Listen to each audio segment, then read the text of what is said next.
Secretary of State Mike Pompeo, elbow bumps U.S.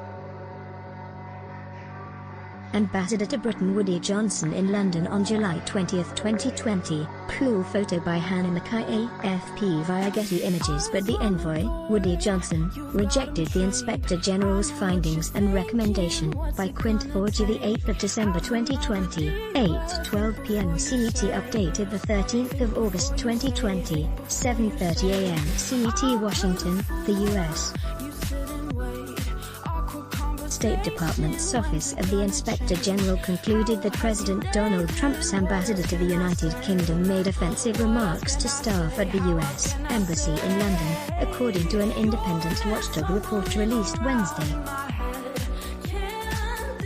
The Inspector General's office learned, through employee questionnaires and interviews, that the ambassador, billionaire New York Jets co-owner Woody Johnson, sometimes made inappropriate or insensitive comments on topics generally considered equal employment opportunity, EEO-sensitive, such as religion, sex, or color. Such offensive or derogatory comments, based on an individual's race, color, sex, or religion, can create an offensive working environment and could potentially rise to a violation of EEO laws, the report states, deeming that a more thorough review by the department is warranted. The report also found that some embassy staff were impacted by the ambassador's demanding, hard-driving work style, and it had a negative effect on morale in some embassy sections. The revelations come after CNN reported last month that Johnson, a prominent Republican donor and heir to the Johnson & Johnson pharmaceutical fortune, was investigated by the Inspector General for his alleged remarks, as well as for allegedly using his official position to attempt to benefit the president's personal business interests in the UK. The New York Times also reported last month that Johnson had discussed with Scotland's Secretary of State in 2018 the possibility of hosting the British Open golf tournament at the Trump Turnberry Resort in Scotland. Johnson told colleagues at the time that the president had asked him to help secure the choice of venue, the Times reported. Johnson issued an apparent response to CNN's report in a tweet last month, writing that he had followed the ethical rules and requirements of my office at all times. These false claims of insensitive remarks about race and gender are totally inconsistent with my long-standing record and values.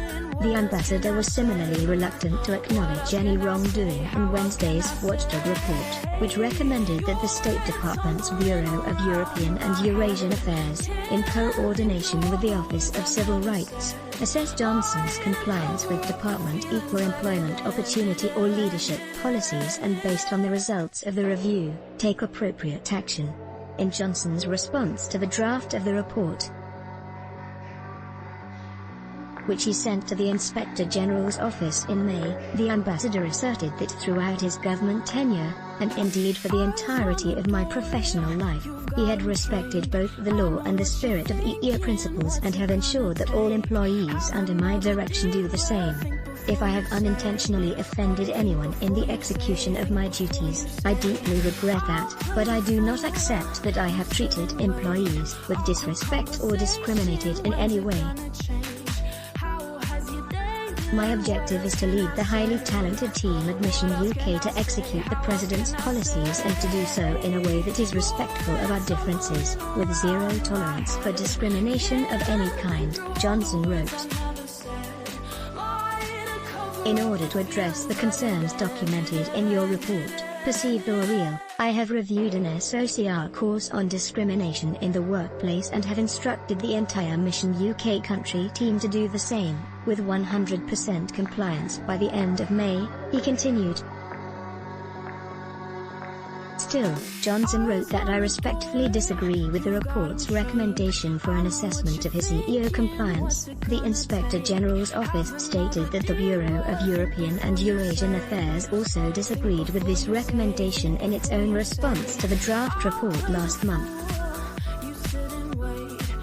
The Bureau stated that given the concern expressed, the ambassador has viewed the Office of Civil Rights video on workplace harassment and has instructed all section and agency head to do the same.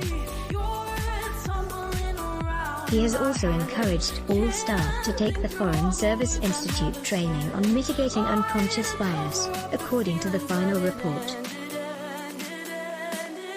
The Bureau also represented that the ambassador is well aware of his responsibility to set the right tone for his mission, and we believe his actions demonstrate that, the report states, and the Bureau reported it did not believe a formal assessment was required. Instead, the Bureau proposed that, in coordination with the embassy, it would instead work with the Office of Civil Rights to provide advice and additional training to all staff, including the Chief of Mission, to heighten awareness on these important issues. Replying to the responses from Johnson and the Bureau, the Inspector General's office stated that it considers the recommendation unresolved, and argued in the report embassy's actions and the Bureau's proposal do not address the recommendation outlined in the report. Related stories on these topics. Let's block ads. Why? Show your love for him. Click the link in description.